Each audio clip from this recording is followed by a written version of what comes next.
手帳2026を開催したいと思います。いろんなものを使っているんだけど、今現役で使っているものだけを紹介しようかなと思います。参考になるところは参考にしていただければと思います。手帳活動のインスピレーションになるといいかなと思ってやってます。まずスケジュール帳ですね。これ何度も紹介してるんですけれども、自分手帳 Days ミニです。1日1ページのやつですね。1日が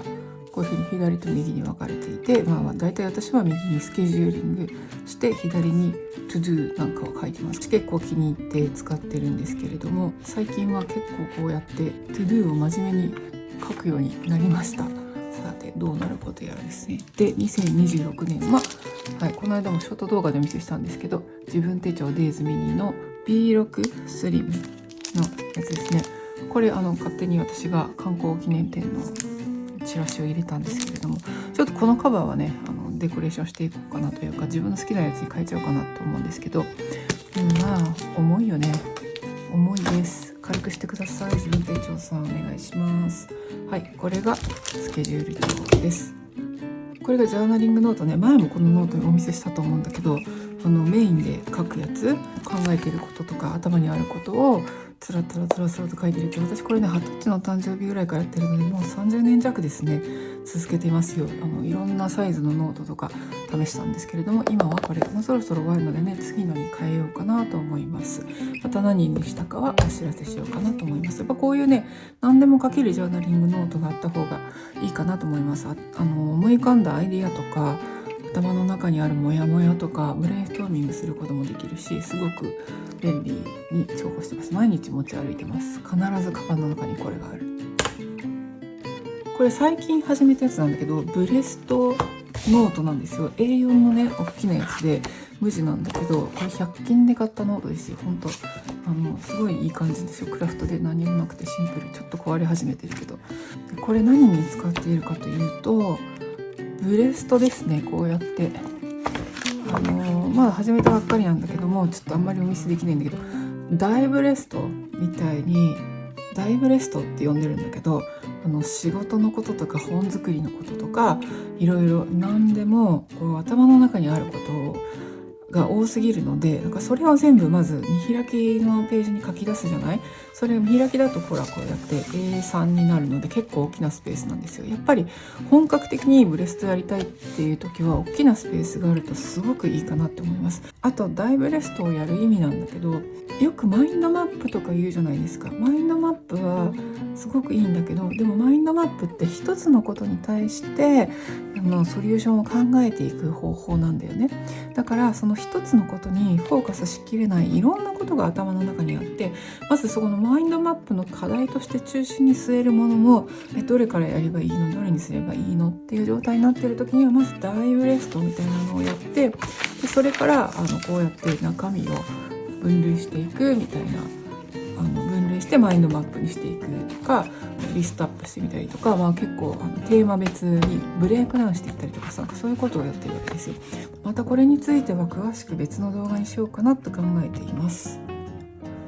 前に夢を叶えるノートみたいなね、ちょっと怪しいタイトルの動画上げたんだけど、そのバケツリストの話をしたんですよね。でそれがこのバレットジャーナルの中に作ってあるバケツリストのことだったんだけど、それは2026年改めてやるとして、今ここに何を始めたかというと、マンスリーレビューですね。ちょっとあまり見せられないけど、毎月どういうことをやったかなっていうレビューと、あとこっちはブレインダンプだよね。その時に頭の中にあること全部ぐちゃぐちゃっとバーって書くわけですよ。ここからトゥードゥに落としていくんだよね。これはマンスリーレビューなんですけど、ウィークリーレビューを作ろうと思ってこういうのを作り始めました。ちょっとまだ見せられないんですけど、上下2つに分けて2コマずつ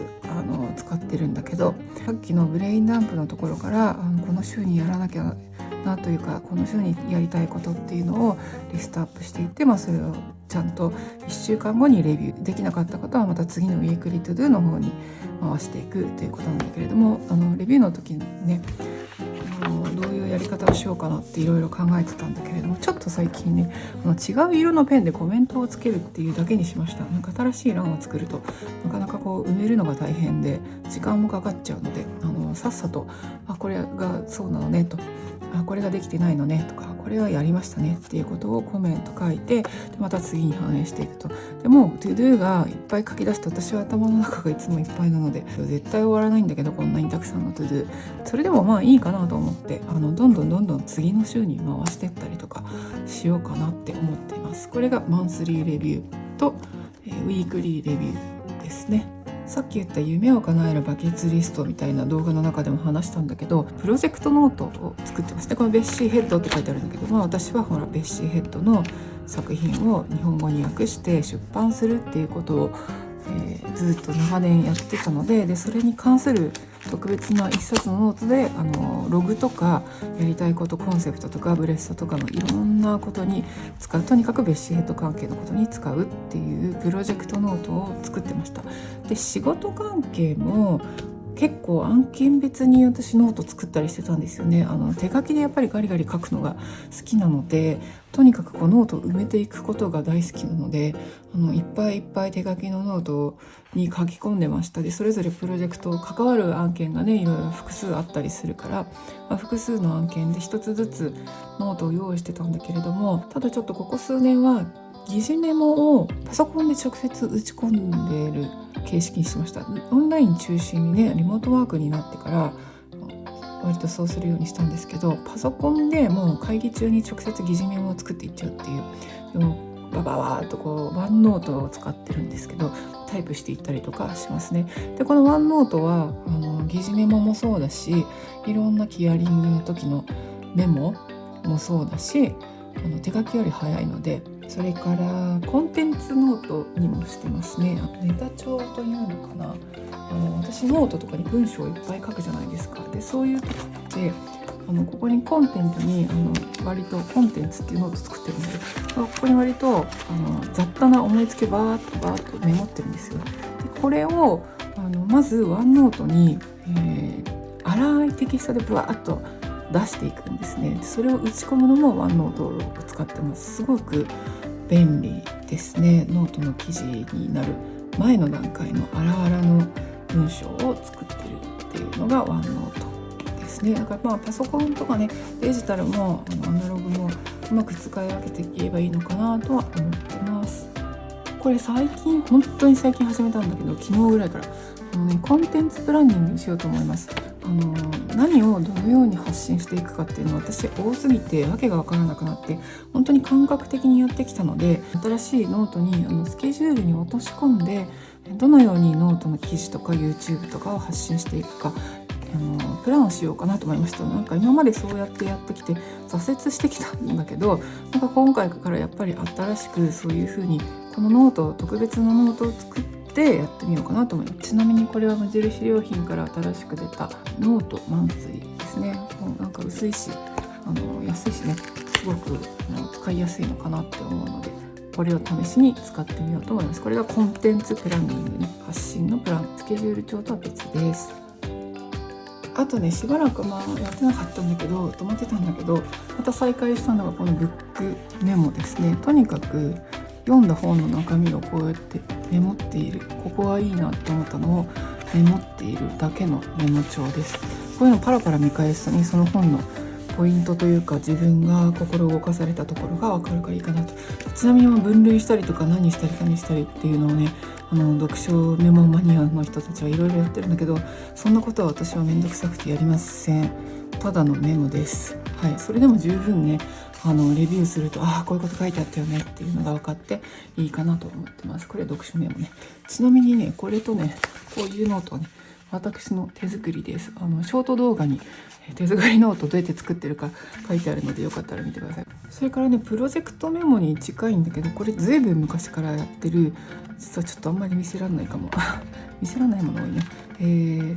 シンプルに生きるためのリストとプランニングっていうのがあるんでね。シンプルに生きるっていうのは本当に物理的に生活のこと、基本的には家のこととかが多いです。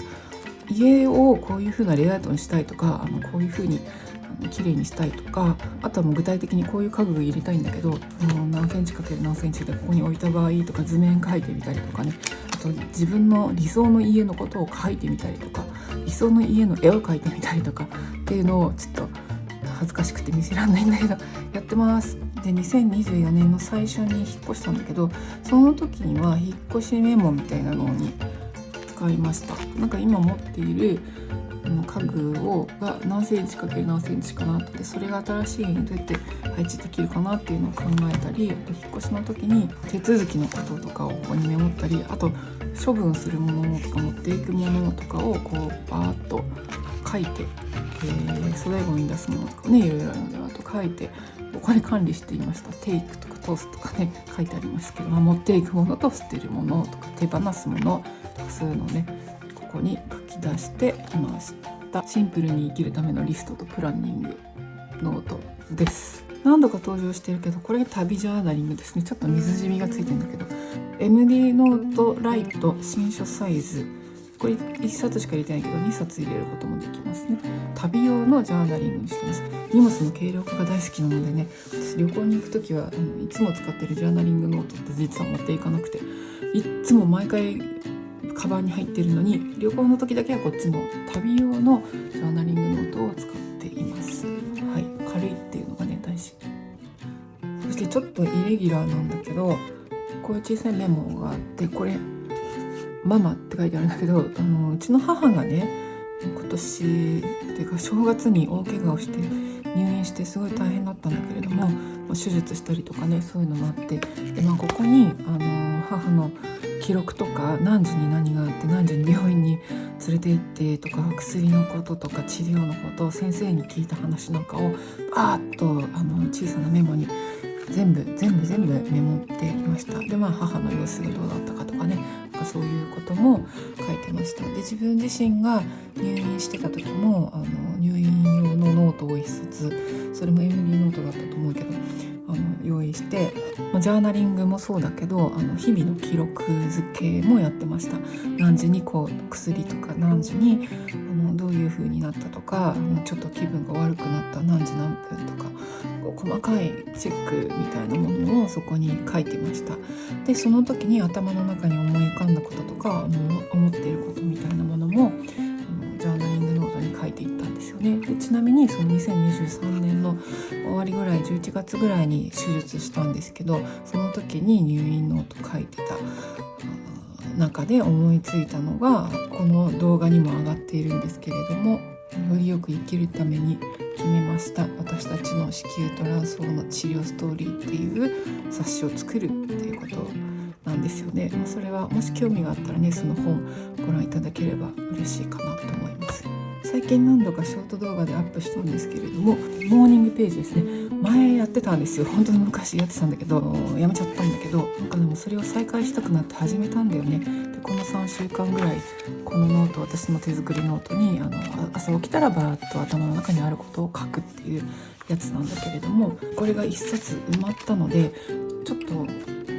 考を変えて別の感じのノートにしようと思いました。それがこちらのノートね、これね仕事先でたまたまノベルティグッズとしていただいたやつで、ちょっとどこのブランドかなっていうのを調べてみたんですけど、多分日本じゃ売られてなくて東ヨーロッパの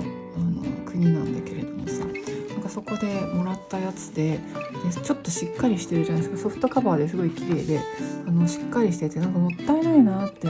思ってて、でずっと使ってなかったんですよね。重たいから持ち運びにも向かないし、どうしようかなって。でも昔から実はこういうノート使うのちょっと憧れてたので、やっぱりこれを機にモーニングページをこれにしてみようかなって思ってこのノートを使い始めました。ところがですね、ちょっとご覧いただいたら分かるんですけど、このパラパラ落ちるね、カバーがちょっと劣化してたみたい。残念。でもいいです。これ一冊終わるまで使い倒します。ハゲハゲになっても結構でございますので、最後までこれに書きたいと思います。モーニングページについてはね、またしばらく経ったら検証して動画にしたいかなと思いますので、モーニングページねやったことある人ぜひお話聞かせてください。とりあえずここまでにします。手帳2026、今年はレギュラー陣としてこういうメンツを揃えております。皆様どういう手帳の使い方、ジャーナリングのやり方していらっしゃいますでしょうか。ぜひね教えてください。この中で同じようなことやってるみたいな話もね聞かせていただけたら嬉しいです。ということでおしまいです。ご視聴ありがとうございました。